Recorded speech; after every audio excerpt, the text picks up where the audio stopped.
Sir मेरा नाम राजू है। यहाँ पे कुछ क्वेश्चन पूछा गया कमेंट सेक्शन में।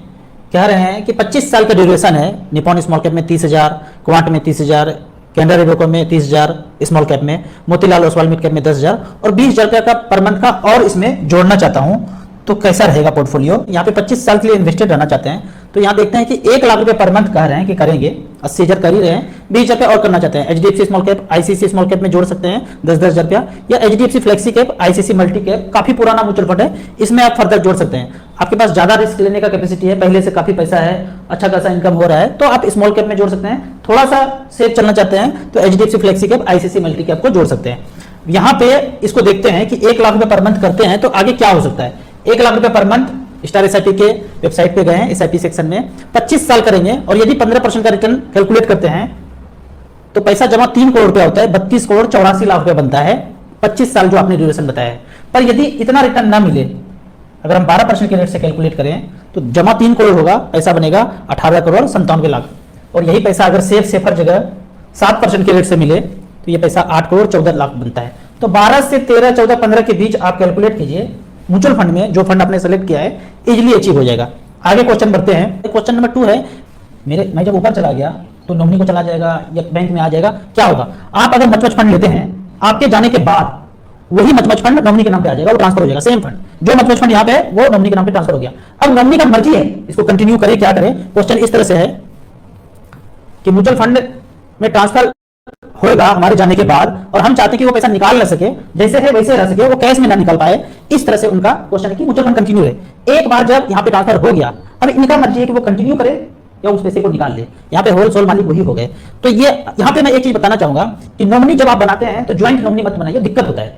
अलग अलग करके रखिए वो ज्यादा अच्छा। मान लीजिए आपके पास 2 लाख गए, 1 लाख में एक अलग नॉमिनी, दूसरे लाख में एक अलग नॉमिनी। यहाँ पे ये गलती होता है कि 2 भाई हैं, ज्वाइंट नॉमिनी बना दिया, 50% इनको 50% इनको। घर में भी ऐसे कर दिया, एक घर है ज्वाइंटली है, दोनों के नाम पे नॉमिनी है। होता यह है कि जब आप चले जाएंगे और हम चले जाएंगे और एक भाई कनाडा चला गया और एक भाई यहीं रह गया, अब वो घर जो है 10 साल 20 साल 30 साल के बाद जर्जर हो गया। ये कहते हैं कि इनको बना लेते हैं, बंटवारा करके बना लेते हैं। वो बोलते हैं हमें कोई मतलब नहीं, हम बंटवारा नहीं करेंगे, कुछ विवाद चल रहा है आपस में, मनमुटाव है, वो करेंगे नहीं। तो जैसे तैसे जिंदगी यहाँ पे इनको जीना पड़ेगा, क्योंकि अपना पैसा लगा के ऐसे कैसे बना दे। वो आएंगे तो वो हक जताएंगे, अगर मनमुटाव हो गया है तो बंटर होना ही है। तो यहाँ पे हमेशा एक चीज पहले से सेपरेट करके रखिए, जो जिसका है उसको अलग अलग सेपरेट करके रखेंगे। हम समाज में देख रहे हैं कि पैसा बहुत था, जमीन बहुत है, पर कोई सुख भोग नहीं कर पा रहा है छोटा छोटा विवाद के कारण। ठीक उसी तरह म्यूचुअल फंड में भी एग्जैक्टली बता के रखिए, ये पैसा इनका, ये पैसा इनका, ये पैसा इनका। मौखिक बता के नहीं, नॉमिनी को भी करके रखिए, इसका नॉमिनी है, इसका नॉमिनी है, इसका नॉमिनी है।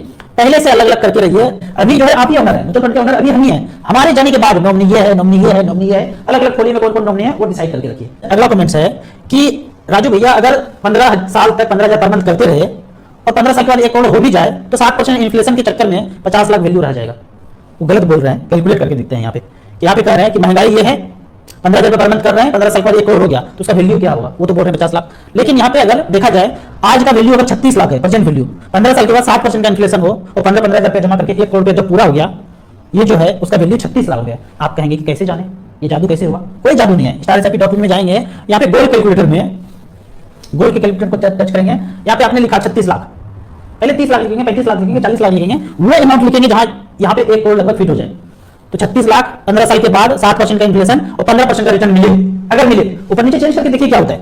तो उस 36 लाख का जो आज का प्रेजेंट वैल्यू है उस समय का लगभग 1 करोड़ हो जाता है। और इसके लिए पैसा जमा कितना कर रहे हैं, 15,127 रुपया, मतलब लगभग 15,000 पर मंथ किया तो 1 करोड़ पे पूरा हुआ 15% के रेट से।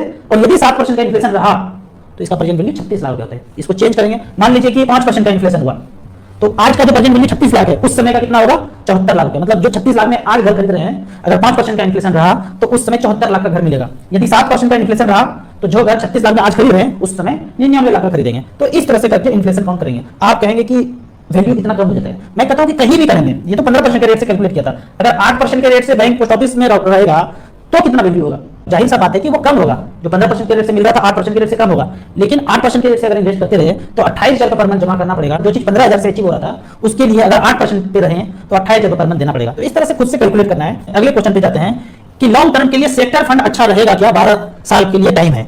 अब सेक्टर फंड के बारे में पूछ रहे हैं। मैं हमेशा बोलता हूं कि सेक्टर फंड से बचना चाहिए। इसको दूसरे उदाहरण से समझते हैं कि एक बार अगर शादी कर लिया ना तो दूसरों से बचना चाहिए, ट्राई करना चाहिए। नहीं बच पाए कोई बात नहीं, उसी तरह सेक्टर फंड से बचना चाहिए। बहुत ज्यादा पैसा आपके पास इधर लगा दिया उधर चलेगा, लेकिन ज्यादा पैसा नहीं है तो मैं कहूंगा सेक्टर फंड से बचिए।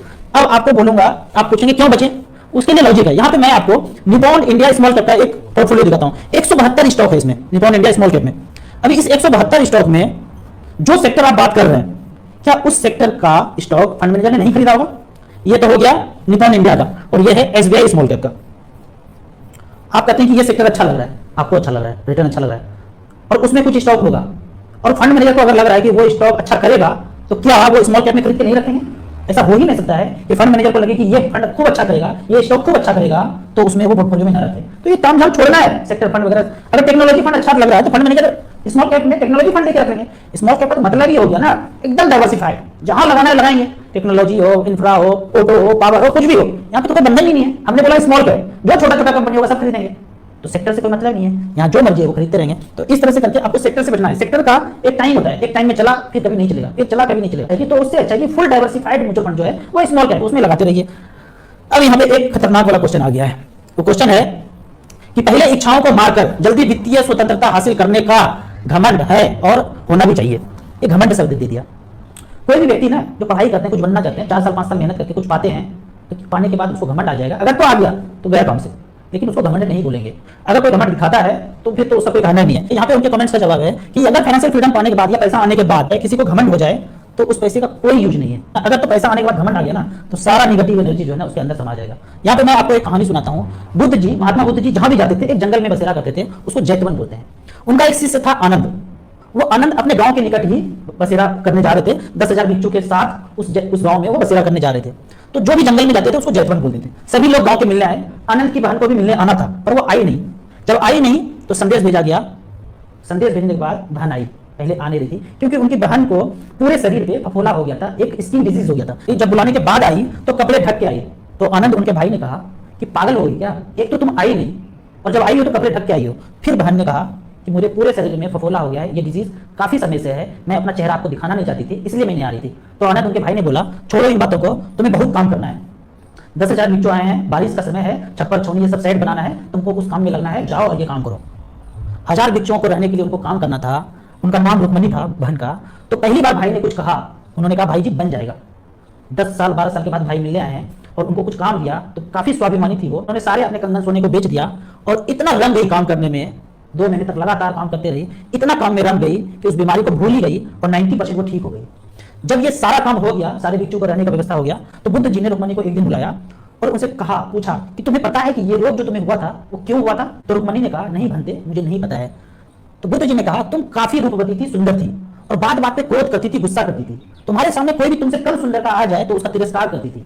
ये जो क्रोध गुस्सा घमंड है ना, ये ऊर्जा कन्वर्ट होकर बीमारी में चला गया और पूरे शरीर में तुम्हें बीमारी ने घेर लिया। हम लोगों ने फिजिक्स में ये पढ़ा है कि एनर्जी जो है ना ट्रांसफर होता है, बदल जाता है, खत्म नहीं होता है, एक एनर्जी दूसरे में ट्रांसफर हो जाता है। फिर बुद्ध जी ने कहा अभी जो अब तुम 90% ठीक हो गई ना, ये 2 महीना जो तुम काम की, वो जो करुणा दिखाई कि भिक्षु रहेंगे कैसे, उनके बारे में सोची, हम नहीं काम करेंगे तो भिक्षु भीग जाएंगे, रहेंगे कैसे, रात में सोएंगे कैसे, ये जो तुम्हारे मन में करुणा आया ना, वो सारे बीमारी का ऊर्जा करुणा के ऊर्जा में ट्रांसफर हो गया।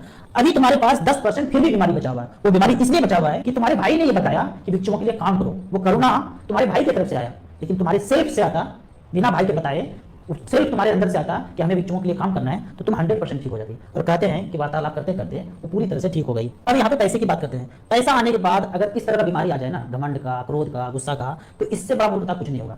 यहाँ पे फाइनेंशियल फ्रीडम पाने के बाद एक वर्ड मुझे बड़ा पसंद है, अरिहंत को प्राप्त हो जाना। महावीर जी का एक सेंटेंस है, अरिहंत को प्राप्त हो जाना। उसका क्या मतलब है? जितने सारे शत्रु समाप्त हो गए उसको अरिहंत बोलते हैं। और हमारा शत्रु कौन है पता है? कौन है ये हमारे शत्रु? ये 5 हैं, लोभ, क्रोध, मोह, काम, अहंकार। इतना मेहनत करने के बाद, सब कुछ पाने के बाद, हासिल करने के बाद ये बीमारी पकड़ ले तो फिर सब समाप्त हो गया, इसका कोई सार नहीं है। वीडियो अच्छा लगे तो व्हाट्सएप यूनिवर्सिटी में दोस्तों के बीच इसे जरूर शेयर करें। यूट्यूब पे देख रहे हैं तो लाइक एंड शेयर जरूर करें। Thank you so much.